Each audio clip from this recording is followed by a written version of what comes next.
সকলকে জানাই শুভ দুপুর। আজকে শেয়ার করছি একদম নর্মাল ভেজ থালি, যেহেতু প্রচণ্ড গরম পড়েছে।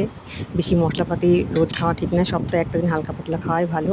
তো দেখুন, নিয়ে নিয়েছি বাটি চাপা গরম গরম সাদা ভাত, তারপর রেখেছি লাল শাক, আর নিয়ে নিলাম এক টুকরো লেবু আর একটা কাঁচা লঙ্কা।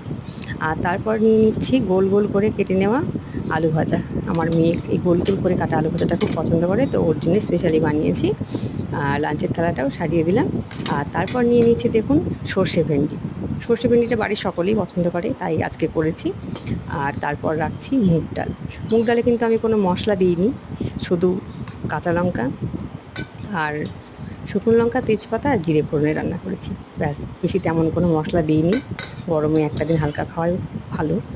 আর তারপর দেখুন, আমি নিয়ে নিয়েছি লম্বা লম্বা করে কেটে নেওয়া পটল ভাজা। পটল ভাজাটা আমি রেখেছি, পটল ভাজাটাও খেতে খুব ভালো লাগে, আর ভেজ থালিতে মানায়ও ভালো।